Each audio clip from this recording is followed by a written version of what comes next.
No ar, Cartão de Visita News, o seu programa de entrevistas.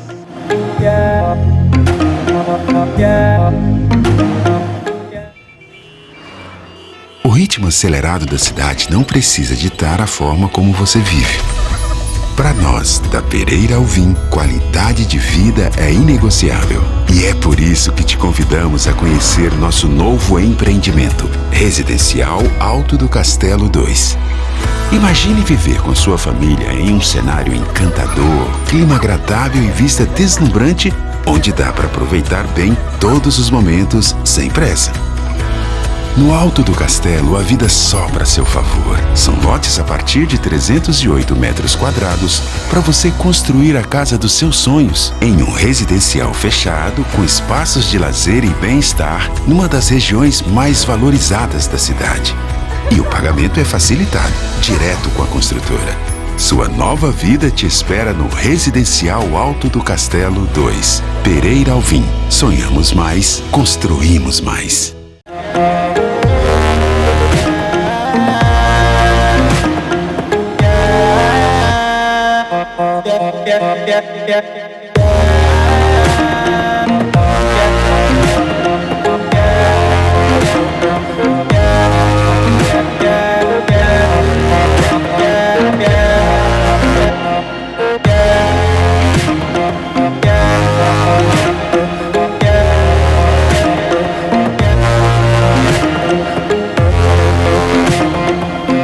Cartão de Visita News, o seu programa de entrevistas. Apresentação, Zacarias Pagnanelli. Tudo bem? Tá me ouvindo bem, não? Estou ouvindo bem, perfeito. Bom, então estamos iniciando, estamos pelo Grupo Tati de Comunicação, suas plataformas. Estaremos hospedados no Cartão de Visita News R7, no portal da Rede Brasil de Televisão, no portal do Correio do Papagaio do Sul de Minas, e no Grupo Tati de Comunicação, e mais 20 portais de notícia. Doutor, muito obrigado pela tua participação. Estamos num momento crítico aí, vivendo um celeiro jurídico, e o nosso editorial normalmente é institucional, que é o que nós vamos fazer aqui agora. Quem está nos assistindo, eu estou com o doutor José Rodrigues Arimateia, ele é juiz de direito titular da Vara do Júri, Execuções Criminais, da Infância e da Juventude, da Comarca de Franca, São Paulo, e diretor de Estratégia e Inteligência da Pamagens. Doutor, deixa eu dar uma leve no seu currículo aqui, só para que as pessoas se posicionem. O seu microfone está tudo em ordem aí? Está fazendo barulho ou não? Tá? Tá perfeito? Não. Para mim parece que está perfeito. Tá bom. É que o local aqui é amplo, né? Não, mas tudo bem, vamos lá. A Vossa Excelência, ele é bacharel em Direito pela Pontifícia Universidade Católica de São Paulo, a PUC, com início em fevereiro de 88 e conclusão em 92. Curso de formação de oficiais da Polícia Militar do Estado de São Paulo, cursando a Academia da Polícia Militar do Barro Branco, iniciando em 5 de fevereiro de 85 e concluído em 87. Mestre em Direito Público pela Universidade de Franca, iniciando o curso de 17 de fevereiro de 2000 e concluído 25 de setembro de 2001. Doutor em Direito Público pela Faculdade de Direito da Universidade de Coimbra, Portugal, e bacharel em Filosofia pelo Centro Universitário Claretiano. Eu vou falar sobre filosofia, que é uma prática que também o senhor... vou te chamar de você, Arimateia, porque a nossa entrevista é totalmente informal, mas eu sei que você tem... Eu sei que chegou aí, bate incontinência para você. Nós vamos falar sobre isso também. Vamos falar. Ai, ai. Bom, eu quero dizer que o doutor, que eu falei muito rápido, mas o doutor Arimateia foi oficial da Polícia Militar. Então você imagina a bagagem que ele não tem nas questões de ser um oficial da Polícia Militar. E juiz de direito, principalmente nas execuções do júri. Por isso que eu brinco, né, doutor? Até falei na última vez, quando as suas convicções estão plenas e os autos estão plenos, né? A caneta pesa, né? A caneta do juiz, quando as coisas vêm muito carregadas, sempre é pesado. A caneta do juiz é sempre uma caneta, ela vai em cima da verdade. Não? Sendo em cima da verdade, normalmente pesa um pouquinho. Eu tenho bastante coisa para falar também da biografia do doutor, mas estará hospedado no portal para a gente não perder tempo e conversar bastante, né? Então, eu vou fazer uma pergunta aqui para falar da trajetória, porque aqui o que eu tenho aqui também é a trajetória dele, mas eu queria que ele mesmo contasse essa história que é muito interessante, né? Um cara que foi oficial da Polícia Militar, e depois ele falou assim, pô, eu levo os caras, eu quero que você explique isso. Eu levo os caras na frente do juiz, o juiz cumpre a lei e solta. Então, eu quero que você me explique isso. Agora, você como oficial da PM e hoje magistrado. Então, vamos contar a tua trajetória primeiro, vamos pelo início. Zacarias, a minha trajetória, na verdade, ela começa no Exército Brasileiro. Então, vamos lá. Em 1979. E depois de 6 anos, né, em 1985, é que eu ingresso na Polícia Militar. Eu tirei uma farda e coloquei a outra. Me apresentei na Academia do Barro Branco, ainda fardado, com a farda do Exército, e troquei pela farda da PM. Né? Na época eu achei até um pouco complicado, porque ingressante na Academia da Polícia Militar, normalmente eles usam um uniforme que é que chama de bichoforme. Né?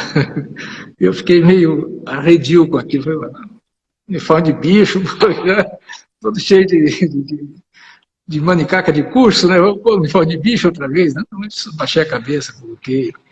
E então eu permaneci no Estado-Maior da PM, eu concluí o curso em 87, fui para o Estado-Maior da PM, onde eu permaneci ali por 10 anos. Né? E do Estado-Maior da PM, alguns intervalos eu saí, fui para as unidades, e o 2º Batalhão de Polícia Militar Metropolitano, lá na Zona Leste. Fui oficial do policiamento de choque também, né, do 3º Batalhão de Polícia de Choque, mas eu sempre tive ligado mais ao Estado-Maior, área ligada à estratégia, e foi quando então eu ingressei na magistratura, em 95, ingressei na magistratura. Da magistratura, eu tomei posse como juiz substituto em Osasco, e Osasco fui para Itaberá, que fica lá quase na divisa com o Paraná. Itaberá, vim para Batatais Franca. Estou em Franca há 23 anos. Devemos fazer em setembro, agora, próximo mês, 23 anos em Franca. E essa adaptação de oficial da Polícia Militar para juiz não é tão difícil, né? É uma situação até mais tranquila, porque você conhece a realidade e no Exército a gente já conhecia uma realidade que é a realidade lá da ponta mesmo, lá da rasteira, né, na beira de rio. Né? E na PM a gente conhece uma realidade urbana. Isso tudo permite que você forme uma visão do conjunto, uma visão maior. É claro que o juiz tem que ser mais temperado. O oficial da PM, normalmente, quando a razão já não, os argumentos já não funcionam, é próprio da instituição usar a força. Né? E a magistratura, a força da magistratura é ao contrário, a força do judiciário ao contrário, está mesmo na polícia.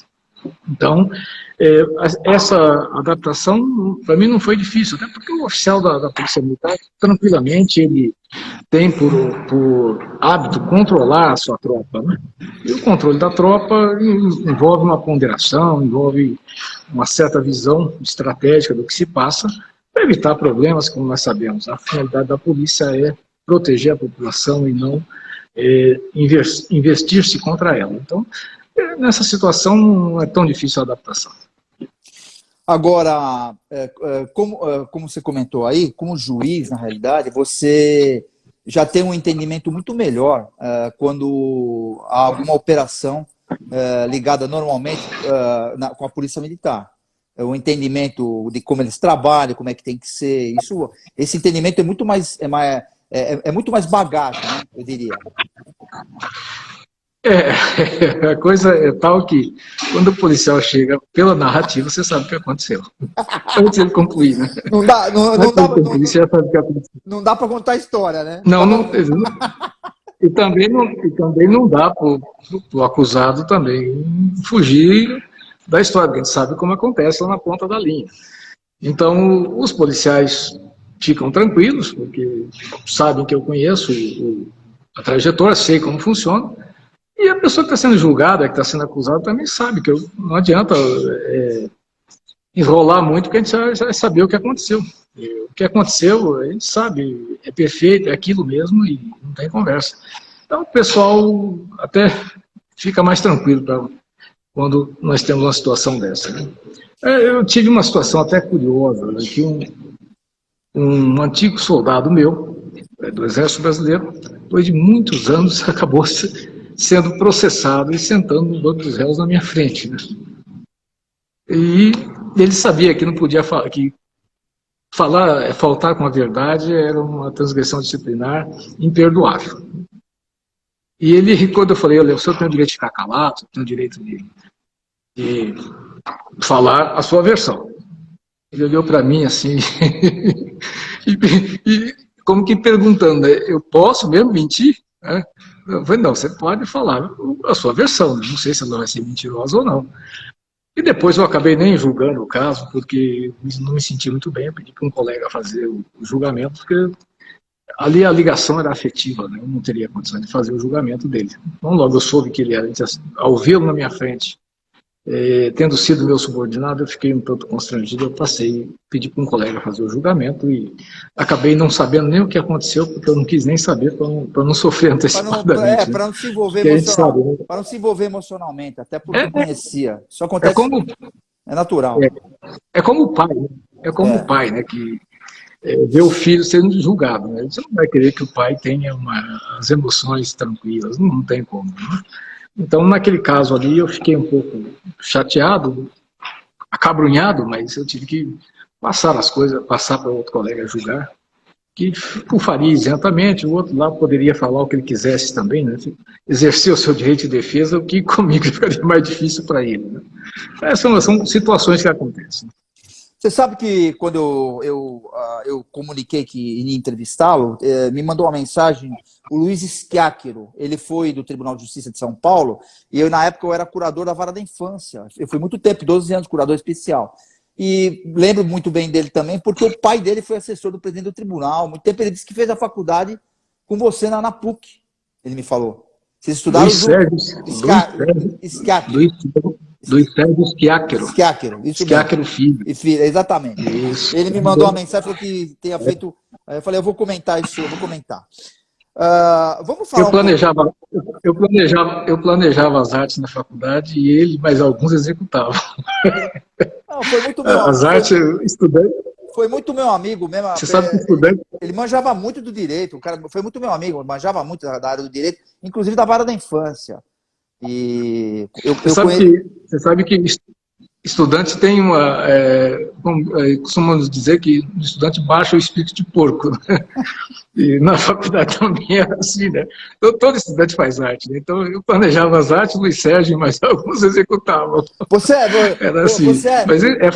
Você era da turma do fundão? Porque eu brinco muito nessa questão do fundão. Eu uso como exemplo que hoje, eu sempre falo isso nas minhas lives, né? Que o cara que não tem comunicação hoje, independente de ser magistrado ou não, você tem que ter comunicação, até pelo andar da carruagem hoje, né? Que as coisas mudaram. Essa ascensão social mudou muito, né? E eu costumo dizer que na turma do fundão eram os caras que faziam aquela bagunça toda, aqueles caminhos faltavam na aula, não sei o quê, e no final acabavam virando grandes profissionais. Mas o que eu quero dizer com isso? Que a diferença é que os caras tinham comunicação, essa é a diferença. Eu era do fundão. O curioso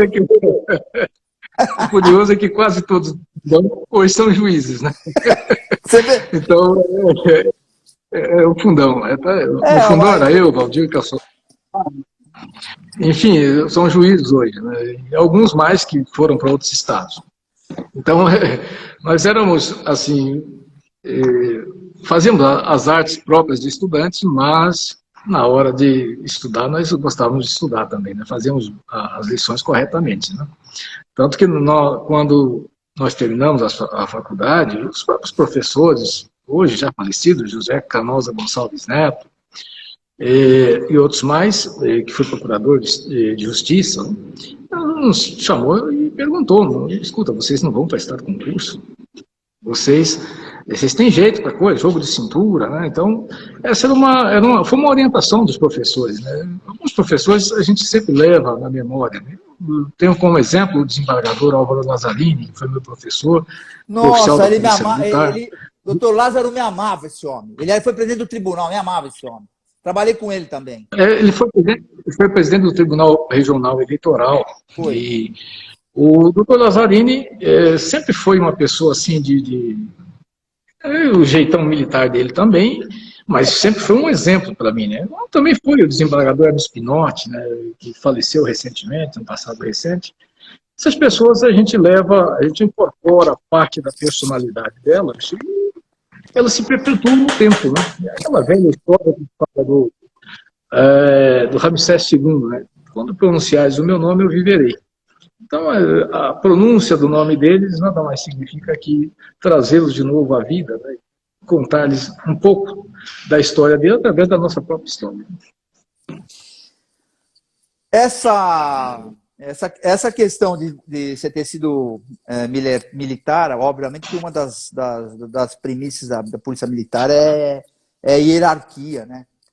Você mantém isso até hoje, não? Essa formalidade, não? Você acha é bom, é ruim? Uma certa ocasião que um colega do tribunal falou que eu não tinha tirado o coturno ainda, né? Respeito que o coturno que é uma coisa que permanece no espírito, né? A gente não tira assim da noite para o dia, né? Então, o modo de ser permanece o mesmo, né? Aliás, o meu modo de ser é o mesmo de quando eu comecei a carreira militar.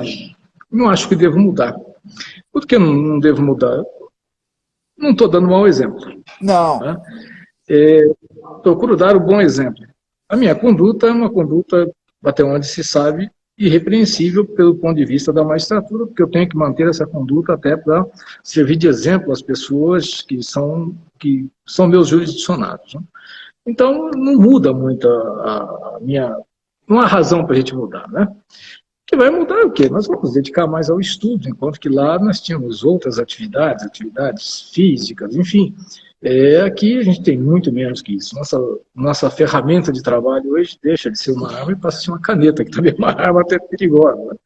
Mas não vi razão para modificar essa postura. E se tivesse razão para mudar também, seria muito difícil mudar.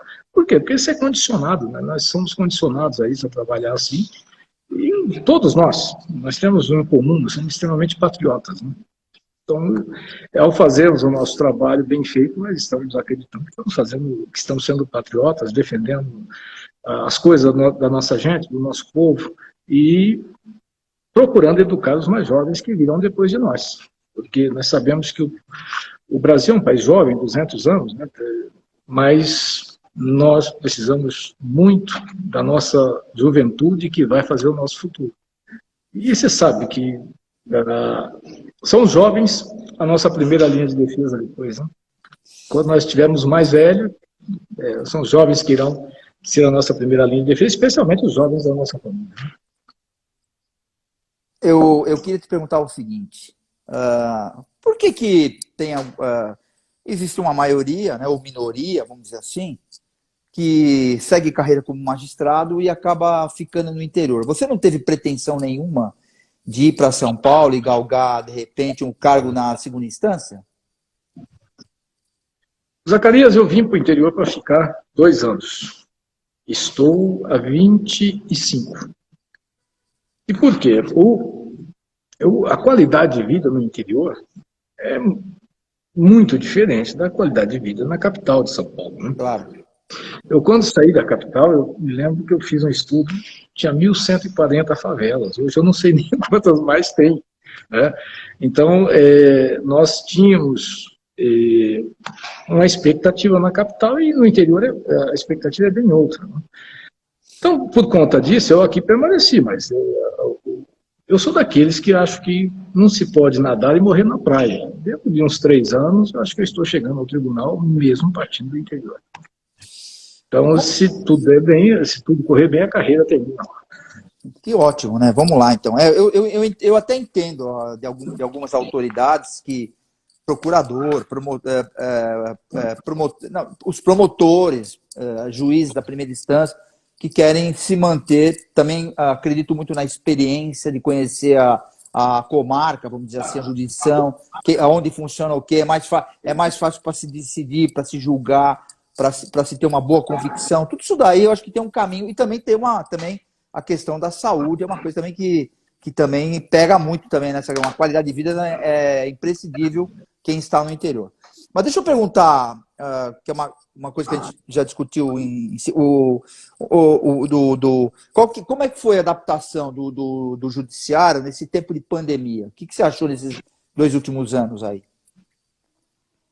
Zacarias, houve um avanço tecnológico excepcional, nós tivemos que nos adaptar.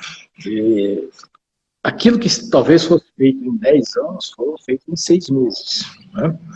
Nós nem pensávamos em fazer audiências virtuais, né? As coisas começavam ainda a serem discutidas. Hoje eu já faço audiência, a testemunha está lá, muitas vezes é um trabalhador rural, está lá no meio da roça, está lá colhendo café, e está sendo ouvido como testemunha. Outros estão dentro do carro, em viagem, e estão sendo ouvidos como testemunha. Isso por quê? Porque houve um avanço tecnológico muito grande. O próprio fato de nós estarmos conversando aqui já é uma evidência disso, né? Tenho certeza que você, 10 anos atrás, ou um pouco mais, nem pensava em fazer esse tipo de entrevista pelo celular, né? Por modo virtual. Internet. Hoje nós conversamos com uma pessoa na China, em tempo real, né? Nós conversamos com uma pessoa em qualquer lugar do mundo. E o judiciário não pode passar ao largo disso, né? É claro que isso envolve você saber administrar o fluxo de comunicação, né? O fluxo de comunicação, você dessa área, você sabe, quanto maior o volume de dados, a qualidade tende a diminuir e o tempo de resposta aumenta, né? Você vai ter um tempo maior de resposta, porque o volume de dados foi maior. E o judiciário teve que se adaptar a isso com a digitalização dos processos. Os processos estão sendo os que ainda não estão digitalizados serão digitalizados em breve. E isso leva a uma redução de custos operacionais, que é uma coisa monstruosa. Só para você ter uma ideia, em 2014, em Franca, nós tínhamos uma média de 2.500 pessoas passando pelo fórum todos os dias. Média diária de 2.500 pessoas. Mandei fazer essa média, a questão de 3 ou 4 semanas atrás, essa média caiu para 294 pessoas. Então, você vê que as pessoas não saem mais de casa, a pessoa pode pedir uma certidão pelo telefone celular, pode pedir por e-mail, né? E, ao contrário do que muita gente imagina, as pessoas estão todas interligadas hoje, a comunicação é um milagre da modernidade, né? Isso me lembra umas frases que a gente via pintadas em paredes de quartel. E dizia lá que a comunicação é a arma do comando, né? E, de fato, né? Então, se você não tiver comunicação, não tiver como você administrar a comunicação, você está na água, né? Vamos dizer assim, você está perdido. Então, é um barco que a deriva. E nós temos que nos adaptar com muita rapidez para isso. Eu mesmo, né? E, vamos dizer, quanto mais velho, mais difícil é a adaptação. Existem colegas que ainda não se adaptaram, né? Não conseguem lidar bem com a tecnologia. Mas não tem jeito, desde que o Alan Turing criou o computador, a tendência é só virtualizar mais. E você nessa área sabe, nós estamos aí diante do metaverso, né, que está para chegar, está chegando, e nós vamos ter que trabalhar com isso. Não tem jeito, não tem. A realidade virtual, ela está aí, nós temos que trabalhar com ela. Eu quero mandar um abraço que está assistindo a gente aqui, não sei se o senhor conheceu ele.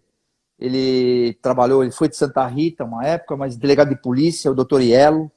Ele está assistindo a gente aqui. E eu queria mandar um abraço ao Ielo, estou com saudade de você. Faz tempo que eu não o vejo também, porque há muitos anos já. Não sei nem se o Ielo já aposentou. Eu sei que ele está assistindo a gente. Mas essa questão da comunicação, dos computadores e tal, eu há muitos anos atrás trabalhei com essa área, e eu dizia, eu já falava, meus amigos não acreditavam, eu falava que já era comunicação esses equipamentos, antes do mainframe, né, da máquina pequena, da pequena se comunicar com a grande, né, e sempre falei que era comunicação. E hoje você vê o que virou. E tem uns caras que têm uma certa habilidade para lidar com isso. Agora, isso aqui é bom, né? Porque isso aqui nós podemos conversar de qualquer lugar do mundo que você esteja, dá para a gente conversar, como você comentou, em tempo real. Vamos falar um pouquinho... Se você notar bem, um instantinho só, se você notar bem, o primeiro computador que eu vi, nós fomos desmontá-lo, é o TK-85, que tinha gravação com fita cassete, né? Você imagina como é que a coisa evoluiu. E juntamos um monte lá de curiosos, vamos ver como é que esse negócio funciona, né? Naquela época, o que tinha de mais avançado em termos de comunicação era o fax. Eu queria te mostrar. E hoje ninguém mais usa isso. Aliás, antes de você prosseguir, o Fabrício Realizia, lá de Campinas, te mandou um abraço. Opa! O Fabrício é o meu imediato lá na Pamage e ele te mandou um grande abraço. Eu que agradeço ele lá. E o pessoal da Pamage, o Rico tá aí, ó, o Casal Rico, tem um monte de... O Fabrício é juiz de São Paulo, hoje ele mora em Campinas, mas mandou um grande abraço. Fala para ele quando ele vai... Fala para ele quando é que ele vai contar a história dele pra gente aqui, pra gente colocar na TV aqui na região, ou colocar lá em Campinas, que o grupo tá ligado lá também, a maior afiliada da Record é nossa, a afiliada da Bandeirantes é do grupo aqui também, a USBT do Vale do Paraíba. A gente tá crescendo, é a sexta área de comunicação. Você estava falando de tecnologia, só para complementar, eu fiz um programa de televisão, acabei fazendo um programa de televisão e a gente acabou retransmitindo na Rede Brasil de televisão há 2 anos atrás, antes da pandemia. Eu fui gravar um prédio lá em Miami chamado Porsche Design. Não sei se você ouviu falar que o carro entra dentro... Não, até para você fazer isso, nós tivemos que fazer um contato para chegar no dono, no assessor que era um judeu e tal. Bom, até aí tudo bem, conseguimos. Zacarias, você vai gravar. Eu mesmo fui fazer o papel de cinegrafista e narrar a gravação desse programa. Então, falando em tecnologia, quando eu sentei no carro do assessor, ele falou, tá bom, cadê a equipe? Eu falei, não, eu vou gravar. Eu tinha uma câmera, tenho aqui a câmera desse tamanho, uma Pocket, eu engatava no celular e virava uma televisão 4K, pra você ter uma ideia. Então, pra você ver como é que nós estamos na tecnologia hoje, é uma coisa absurda. Vamos falar um pouquinho da Vossa Excelência aqui, que você explique a geopolítica e a filosofia. Eu quero que você explique o que é o seu entendimento sobre um e sobre outro nesses tempos agora. Veja bem, todos os militares são versados em geopolítica. Todos. Todos querem saber o que pode acontecer com o país onde ele está. Né? E eu não sou diferente. Eu sou militar da reserva e então me interessa muito a questão de geopolítica. Nós estamos vendo aí o clima ficando aquecido entre a China e Taiwan. Estamos vendo o clima já pegando fogo, né? Entre a Rússia e a Ucrânia. E esses assuntos refletem em nós, refletem no Brasil.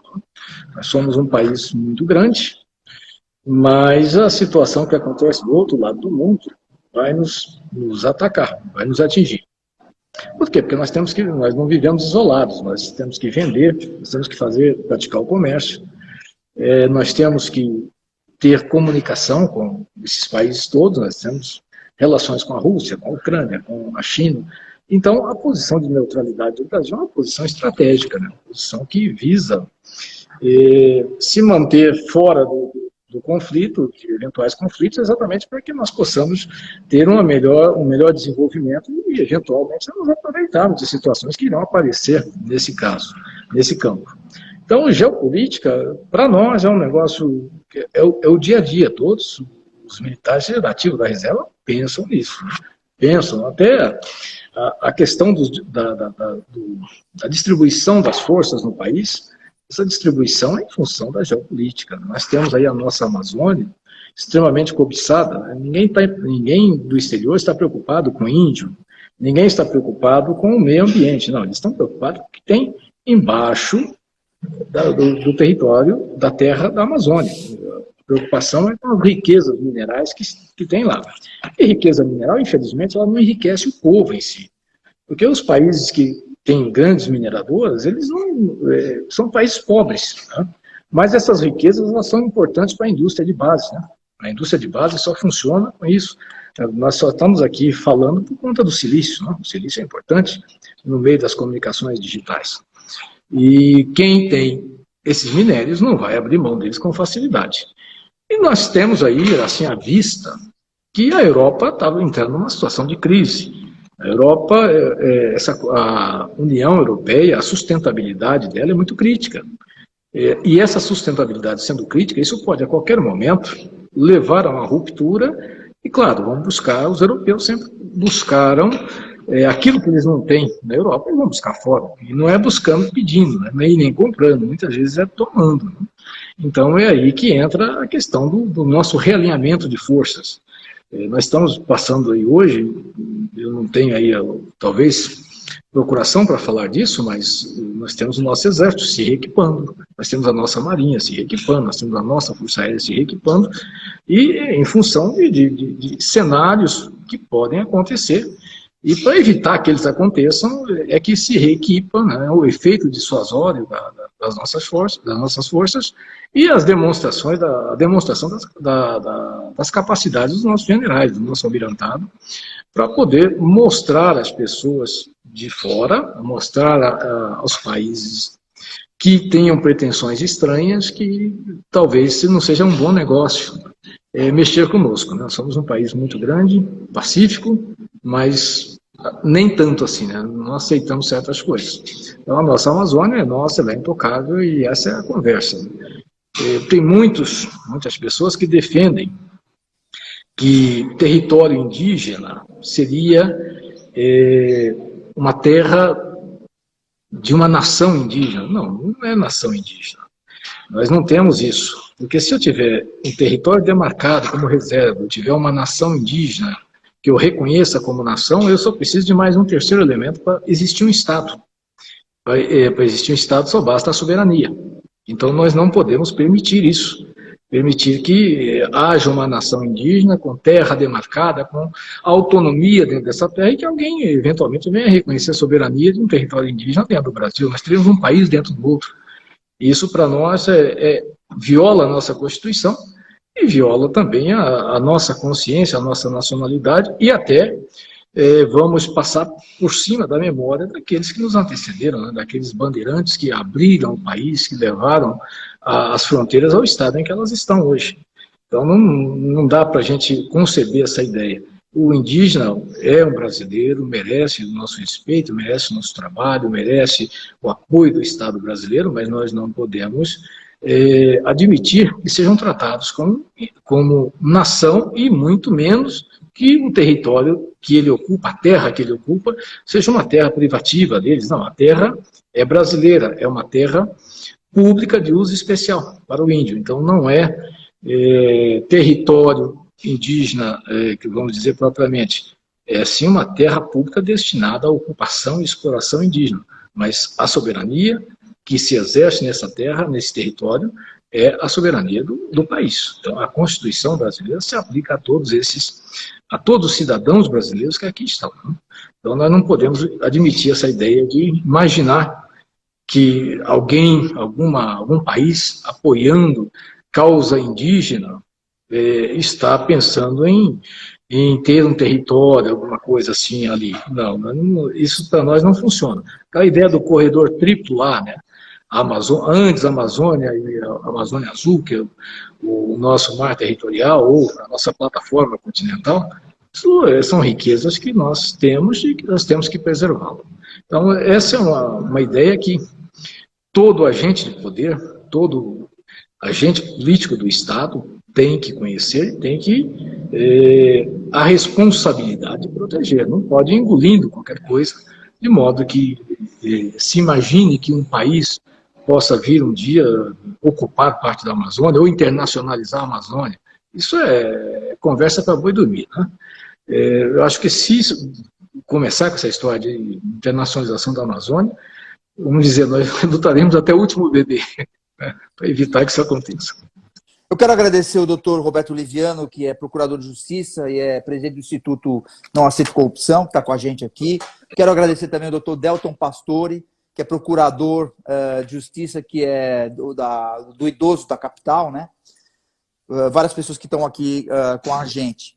Agora, esse é um pensamento de um ex-militar ou não? Não, me conta essa história direito. O militar sempre vai ter essa... Como eu disse, né? Não tem um militar que não pense de política, né?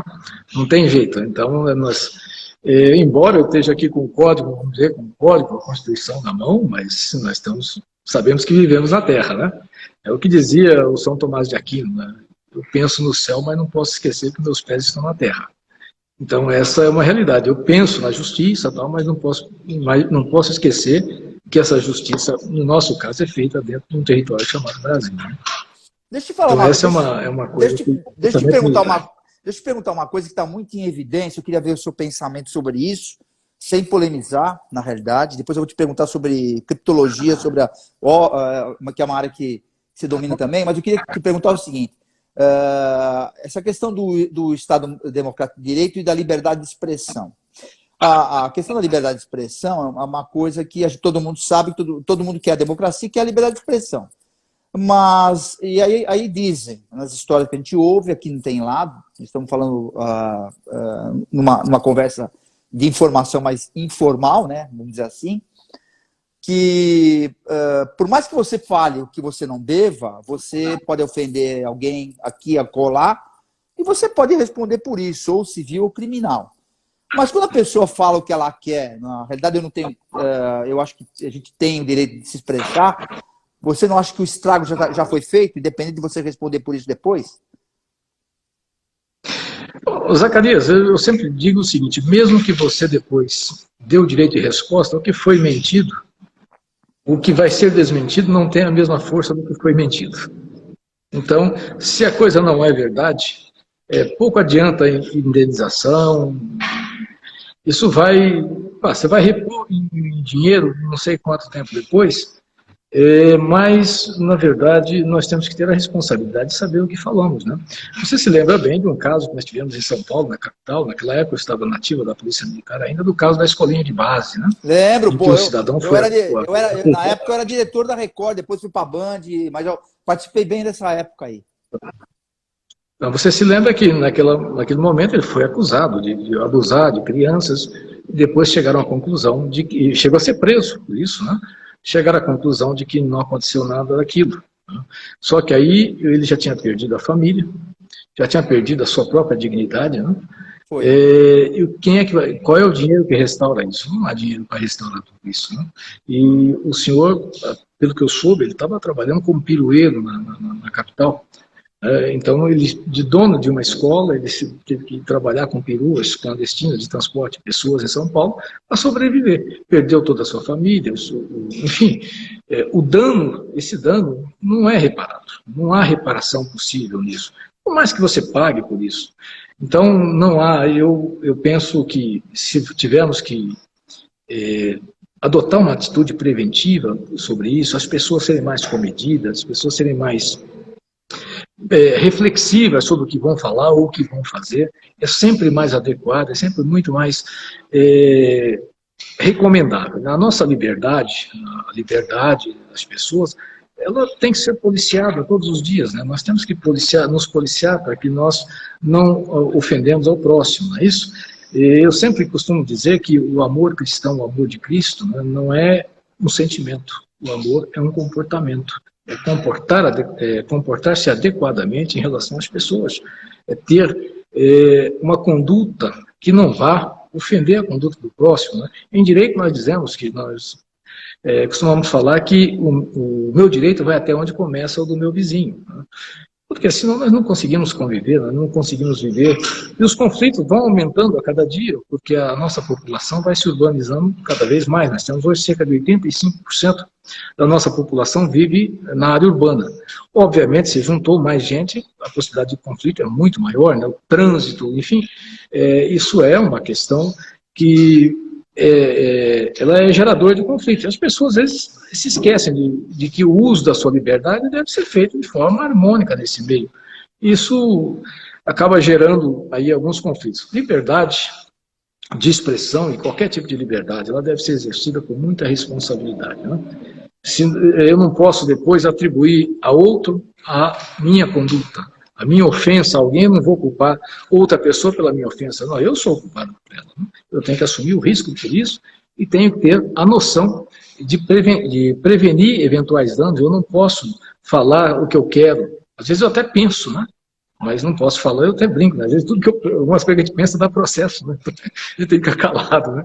Por quê? Porque não pode, isso é plural, não podemos exercer a liberdade de forma descontrolada, porque senão nós não conseguimos viver num grupo social, isso é impossível. Inclusive eu entrevistei um colega que é desembargador em São Paulo, e eles montaram agora uma comissão em São Paulo, até por causa dessas leis novas que estão surgindo, inclusive nos Estados Unidos também, essa de assédio moral, que também está se cabendo de você ficar visualizando uma pessoa o tempo todo, e tal, e que eles estão montaram uma comissão no Tribunal de Justiça, o coordenador é esse desembargador, doutor Irineu Fava, que é essa questão, qual seria o valor indenizatório, e foi essa discussão que nós tivemos. Eu falei, doutor, tudo bem, eu acho que é legal a gente ter um caminho jurídico para restabelecer a moral dessas pessoas, mas a gente entende também que dependendo da situação, dependendo do momento, dependendo da forma ou do comportamento, o estrago já está feito, entendeu? Então é isso que eles estão discutindo lá. O Irineu Fava, o desembargador Irineu Fava, é um profundo conhecedor dessas questões, viu? Ele é uma pessoa humana e sabe da profundidade das dores humanas, né? Então, sendo até a notícia de que ele está trabalhando com essa questão, deixa até tranquilo, porque ele é uma pessoa profundamente humana. Me lembro quando ele era secretário da APAMARS, né? Acontecia alguma coisa no interior, eu ligava para o Irineu. Irineu, o que eu faço? Então, era um guru nosso, era uma pessoa que nos socorria. Deixa eu te contar uma coisa. Quando eu era curador especial da Barra da Infância, eu fui 12 anos lá na Central. E eu parava meu carro na calçada do João Mendes. Ele era diretor do fórum. Ele descia, ele era garoto, né? Quer dizer, fala garoto, nós éramos garotos, somos da mesma geração. Ele descia, ele falava, quem que é esse carro? É de Jacareí. Ah, não mexe, porque eu conhecia todo mundo lá e eu tinha essas questões eu sempre fui um cara de comunicação, conhecia todo mundo envolvido, um monte de coisa, mas eu já conheço ele desde aquela época, e eu falava para ele, você me arrumava cada encrenque, Irineu, hoje você está mais maneiro, você aprendeu mais, hoje eu falo para ele. Ó, vamos falar um pouquinho. Está mais equilibrado. Vamos falar um pouquinho de criptologia, sobre a janela de Overton, né? Eu queria que você falasse um pouco sobre isso. O que significa, porque eu acho que, assim, você não parou de estudar, hein? Matheus, você não parou de estudar. Não, a gente não estudar de estudo, de aprendizado, você não para nunca, né? Você é um eterno aprendiz. Você está parecendo então, a doutora. Sempre comenta, você está parecendo a doutora Ivana Davi, viu? Que eu acho que na tua época ela era do Dipo, não era? Quando você era militar. A Ivana Davi é outra, né? Rato de biblioteca. É uma grande juíza, conhece muito da atividade de segurança, inclusive. Né? Pessoa muito respeitada por isso. Né? Zacarias, a janela de Overton. O Overton foi um pensador americano, ele morreu jovem. Né? Morreu jovem e tem assuntos, você do mundo da comunicação, você sabe, assuntos que são absolutamente intragáveis. Né? Mas você fala dele. E ao falar dele, você o colocou na janela de comunicação. É isso? Vamos lá. Você o colocou na janela de Overton. E aí ele começa a se deslocar, né? Do absolutamente proibido, ele vai para o relativamente proibido, ele atinge um ponto neutro, ao atingir o ponto neutro ele vai para o relativamente proibido e daqui a pouco ele está absolutamente permitido. E é neste momento que acontece a transformação da opinião, se transforma em lei, porque o político ele é movido, que é opinião, né? Normalmente é assim. Então, ele, ao ler os jornais, ele vai acompanhando a evolução daquele assunto. Quando chegou naquele absolutamente permitido, ele apresenta o quê? Um projeto de lei. Né? Então, mas só que isso depende de um chamado tanque de ideias. O tanque de ideias é que vai alimentar a janela de Overton. Para alimentar o tanque de ideias, evidentemente, começa-se com seminários, com painéis, né? Até que nós chegamos no momento de que aquele assunto ele é elegível, né? para a janela de Overton. Então, aí é onde eu vou me valer de você, para que a comunicação, que é para colocar aquele assunto na janela, e em seguida nós precisamos de uma caixa de eco, né, que é para fazer aquele assunto repercutir em outros veículos de comunicação, de tal modo que daqui a pouco a opinião está formada. Né? Essa opinião formada, quando entra no absolutamente permitido, é um momento. Ou consolida através de lei, ou consolida através dos costumes. Né? E isso é o que nós chamamos de a janela de Overton. Muito usado hoje, principalmente, você transforma um imprestável, né, um delinquente, numa pessoa elogiável. É só uma questão de insistência. Né? É o que a gente costuma falar, a estatística, né? Aperta que os números confessam. Né? Então, você pega uma coisa que é absolutamente intragável e leva para o que é absolutamente aceitável. Então, isso é a janela de Overton utilizada, você usa todo dia isso na sua atividade jornalística. Aliás, o Rodrigo Paliani, né, quando você me convidou pela primeira vez para falar com você, eu fiquei meio assustado, meio assim. Aí o Rodrigo Paliani entra como seu avalista. Né? Não pode ir que é gente em casa, tal, é gente nossa, tal. Ah, então tá bom, hein? Mas olha, vai me colocar em situação difícil, né? Não, só pode ir que então, o Rodrigo Paliani é o seu avalista. E ele vive fazendo. É um grande cara. É um cara super ético, por ser jornalista, apresentador, é um cara super ético. Eu tenho contato com ele há muitos anos e a gente sempre trocou figurinha, um ajuda o outro quando precisa também. Tá ligado diretamente ao meu diretor de conteúdo. Não duvido que ele esteja nos assistindo, que tá com a gente. Eu não duvido que daqui a pouco ele vai nos assistir, ou se já não tiver. Ele eu vou comentar. Muito querido, eu vou comentar, é um cara super ético. Eu queria até por causa do tempo, eu queria te perguntar duas coisas. Essa questão de.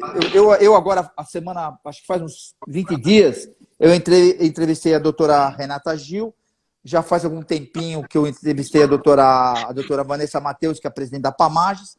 Você teve um cargo na Pamages da última gestão e agora você está com o cargo de diretor de estratégia e inteligência da Pamages.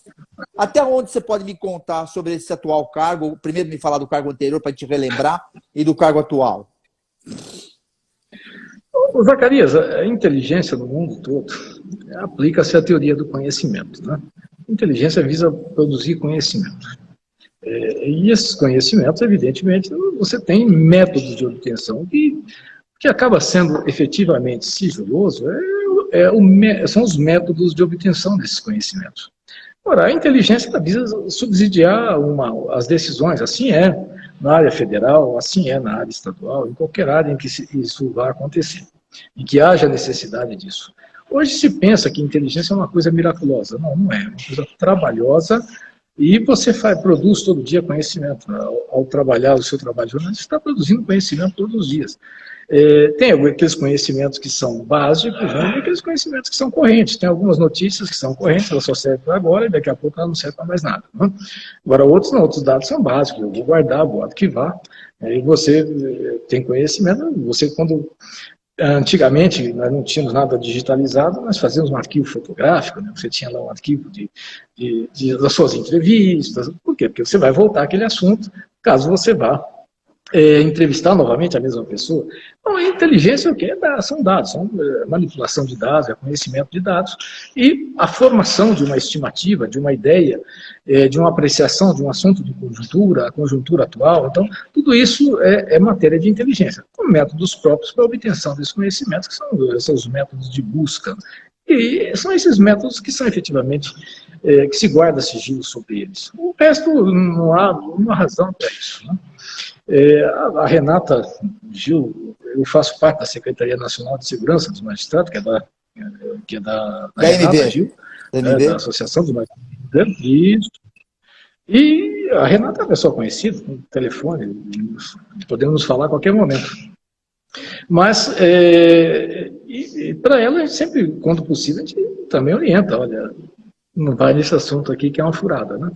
Porque às vezes já conhece o passado, já conhece os antecedentes do assunto, da pessoa que está manipulando o assunto, aonde vai levar aquilo, né? Quais são as intenções que estão por trás disso. Isso é o trabalho da estratégia e da inteligência. A estratégia tem 2.500 anos de aplicação, desde os persas e os gregos até a atualidade, né? Agora mesmo nós estamos vendo o Putin concentrando tropas na fronteira com a Ucrânia, dizendo que estava fazendo exercício de rotina. De rotina o quê? Daí a pouco ele entrou com 120 mil soldados em território ucraniano. Então, são essas coisas que nós precisamos conhecer. Né? Isso se aplica ao conhecimento de qualquer campo. Né? Qualquer campo. Você tem que conhecer o seu público, você tem que conhecer o seu entrevistado, você tem que ter uma noção do que você vai perguntar, do que você pode tirar dele. Isso é a tarefa da inteligência. Bom, nosso tempo já está. Eu quero dizer que quem está nos assistindo, estamos retransmitindo pelo Grupo Tátil de Comunicação, suas multiplataformas, estará hospedado a nossa conversa aqui com o doutor Arimatea no cartão de visita News /R7, na Rede Brasil Televisão, no Correio do Papagaio do Sul de Minas, no Grupo Tátil, mais 20 e poucos portais que depois o doutor estará recebendo o material e estará também para conteúdo de pesquisa na internet. O Dr. José Rodrigues Arimatea é juiz de direito titular da Vara do Júri de Execuções Criminais da Infância e da Juventude, da Comarca de Franca, e diretor de Estratégia e Inteligência da Pamages. Eu vou te fazer duas perguntinhas bate-bola. Eu queria que você me respondesse muito breve, depois eu vou te fazer a última pergunta literalmente. Arimatea, Polícia Militar. Quem é ele?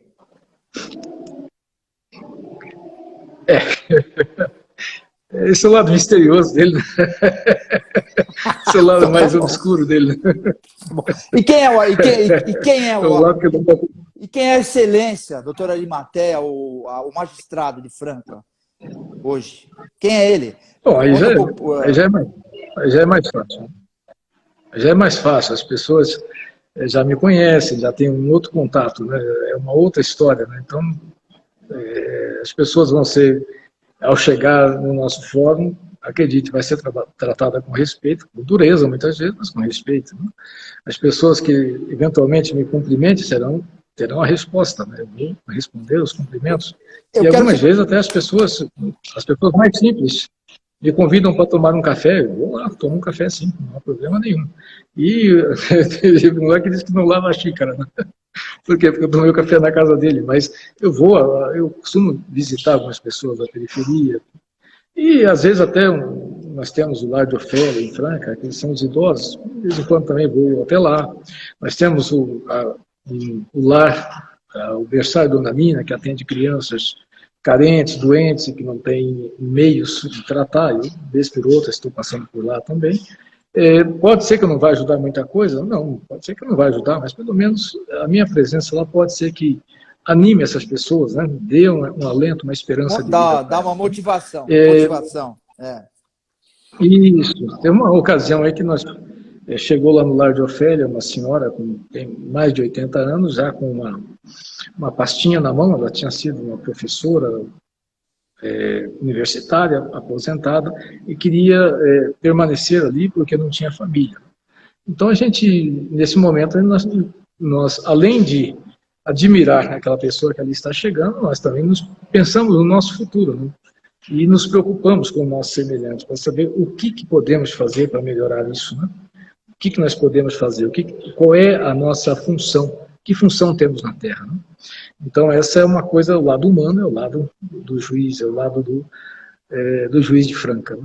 Agora tem a função, a atividade policial, o lado é um pouco mais obscuro, né? Embora também dentro da lei, acredite. Bom, eu quero dizer que logo mais nos próximos programas teremos apoio cultural do Banco Digimais, também da Raymond Woodward, que é um dos escritórios mais influentes que resolve a vida do Green Card dos americanos e de vários, e que está baseado em Washington hoje. Aí estará o CEO aqui para comentar a respeito. E eu queria fazer a última pergunta para o doutor Arimatea. Para quem o senhor entrega o seu cartão de visita, Excelência? Hoje eu entregaria meu cartão de visita para Vanessa Matheus, que é a nossa presidente da PAMARS. É uma pessoa que confia muito em mim, então está sempre me consultando sobre algumas questões. Eu passaria para ela o cartão de visita. E coletivamente eu passaria o cartão de visita para todos os meus colegas, porque nós precisamos ter uma certa unidade, né? E aqui está atrás do celular, você não está vendo, mas está cheio de alunos aqui. Estamos numa sala de aula. Estamos assistindo. Que ótimo! Aqui. Então, nós poderíamos dar o cartão de visita para cada um deles, né? Eles estão chegando agora, estão começando conosco aqui. Então, para eles também iria o cartão de visita, porque os jovens são o nosso futuro. Nós precisamos cuidar bem deles. Então, essa a distribuição dos cartões. Eu queria agradecer essa molecada. Eu falo molecada porque são jovens, né, doutor? De falar molecada não é no bom sentido, né? Essa questão da PAMARS de consultar é um grande respeito, não até como colega, e sim também por experiência, que é uma questão. Às vezes os caras falam, eu sou o CEO não sei o quê, eu sou coaching. Pô, os caras com 20 anos de idade não tenho nada contra, tem cara que tem a tua certa habilidade, a gente respeita, mas eu acho que é legal quando as pessoas perguntam as coisas para a gente para saber um pouquinho da nossa experiência, para poder dividir isso, até para defender a classe. Eu agradeço o seu prestígio por estar aqui de novo comigo, doutor Arimatea, e essa elegância aí de quebrar a formalidade, de me atender para que todos assistam. Aí estaremos logo mais, estaremos em tudo quanto é rede social aí, tá? Com essa liberdade de conversa institucional. A forma e a idade, Zacarias, a forma, com o passar do tempo, ela se torna formalidade, né? A idade vai nos... Então, às vezes, fica um pouquinho distante da forma. Então, nós deixamos de lado a formalidade. É isso, elas ficam um pouco distantes, né?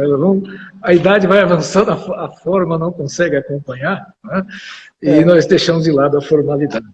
Não, isso porque aí você fala assim, mas quanta bobagem, eu era tão formal, para que isso? Quer dizer, fazia parte, né? Fazia parte da armadura, mas para que tudo isso? Eu acho que as coisas mudaram, eu acho que no geral mudou junto com a comunicação, né? Então isso ficou menos engessado para essa nova geração que está vindo aí, inclusive que você está orientando aí nesse momento. O doutor Delton está mandando um abraço aqui, o Procurador de Justiça de São Paulo está mandando um abraço para a gente aqui, viu? E eu agradeço, doutor Delton, muito obrigado. Doutor, sinta-se abraçado, muito obrigado, estaremos numa próxima, tá bom? Muito obrigado e boa sorte aí no seu... Continue trabalhando, por favor, hein? E ainda continuam batendo continência para o senhor lá no fórum, né? Continua. Abraço a você, os nossos internautas. Um abraço. Muito obrigado. Tchau, tchau. O ritmo acelerado da cidade não precisa ditar a forma como você vive. Para nós, da Pereira ao Vim, qualidade de vida é inegociável. E é por isso que te convidamos a conhecer nosso novo empreendimento, Residencial Alto do Castelo 2. Imagine viver com sua família em um cenário encantador, clima agradável e vista deslumbrante, onde dá para aproveitar bem todos os momentos sem pressa. No alto do castelo, a vida sobra a seu favor. São lotes a partir de 308 metros quadrados para você construir a casa dos seus sonhos em um residencial fechado com espaços de lazer e bem-estar numa das regiões mais valorizadas da cidade. E o pagamento é facilitado, direto com a construtora. Sua nova vida te espera no Residencial Alto do Castelo 2. Pereira ao Vim. Sonhamos mais, construímos mais.